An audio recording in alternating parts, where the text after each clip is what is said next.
Hi there, I'm Glenn Morris from the Smart Energy Lab, and today we're going to unbox the SENEC.Home V3 Hybrid inverter. SENEC is the biggest residential storage system manufacturer in Germany and one of the largest in the world. SENEC have over 100,000 systems installed around the world. Wow. We're going to start with an unboxing, get into it, read the manual. Well, actually, first up, do the training, then read the installation manual, and then make sure we've got all the parts and pieces before we start our install.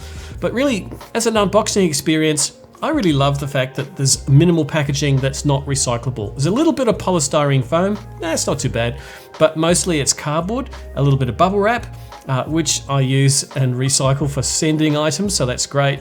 And the unit itself is got a shock or tilt sensor built onto the outside of the box. So it's actually got information about how it's been handled in transit, which is great. So if you do have a dispute about poor handling of the product, you've actually got some evidence with their tilt meter on the side of the box to alert you to that fact on delivery. Anyway, let's get into the unboxing.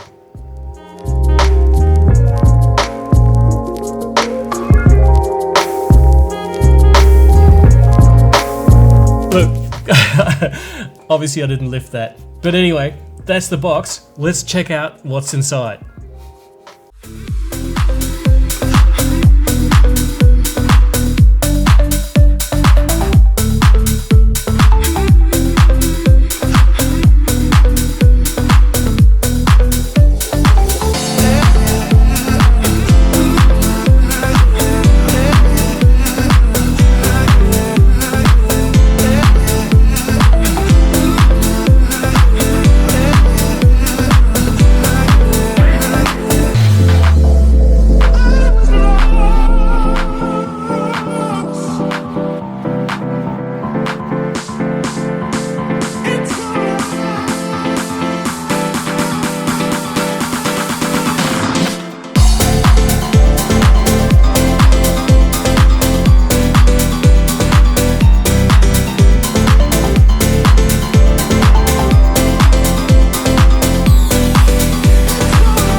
Okay, so we've taken it out of the box, but I guess you want to know all about its specifications.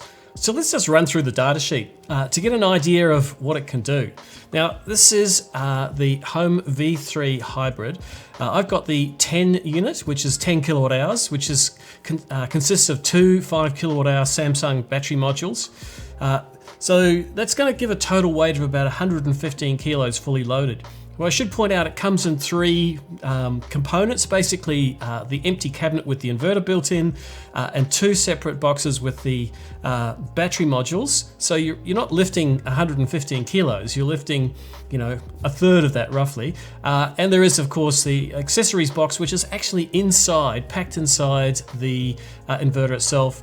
I also got a meter in a separate box. This is the energy meter for measuring exchange of energy with the grid for maximizing self-use. So the unit I've got here is 115 kilos fully kitted out. The battery modules are 34.5 kilos each. So it's a two-person lift to be safe, but otherwise pretty easy to load them into the unit. The system we have is a single phase. I believe there are other options in other countries, but the one we have here is a single phase unit. It's rated at 10 kilowatts. It's rated at 5 kilowatts of power, but 10 kilowatt hours of storage. And it's connected to the cloud via wired Ethernet. Now, that's the most reliable way that you can have a connection for monitoring. Wi-Fi is all very cool, wireless, it's great, but until the customer changes their Wi-Fi password and then it stops working. And how often has that happened to you? So I really like wired Ethernet. Basically, it's a plug-in solution, very reliable, no issues with signal strength over distance. So big plus there. It's got a really high maximum voltage on the PV, 750 volts, though at the moment here in Australia, we're limited on domestic installations on grid to 600 volts max, so no problem going right up to the maximum. It's got 2 MPPTs, so that means you can have a mixture of panels and string types, which is a real plus. Now they have a really high current rating, so you can have 20 amps per MPPT of input current, and the short circuit rating on these is 23 amps. Now 23 amps really helps when you consider the 1.25 times multiplier for the short circuit current rating of a module, and now modules are getting bigger and bigger in terms of their current rating, so that's a big plus.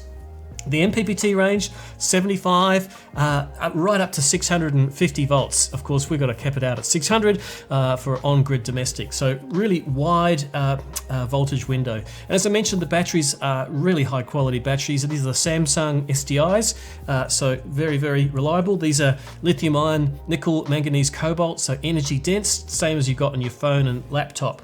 The nominal battery voltage is 51.5 volts, and we've got a usable capacity of 9 kilowatt hours. So really 90% of the battery's capacity is usable. They can be charged from DC at 3 kilowatts, and they can be discharged at 3.5 kilowatts. So that's your maximum charge and discharge when you're using the battery and the built-in hybrid inverter. So of course, it's approved. It's got 4777 Part 2 approval for use on grid here in Australia. And I'm excited because it's such a cool looking unit. Anyway, check out the installation video up here. Cool. See ya.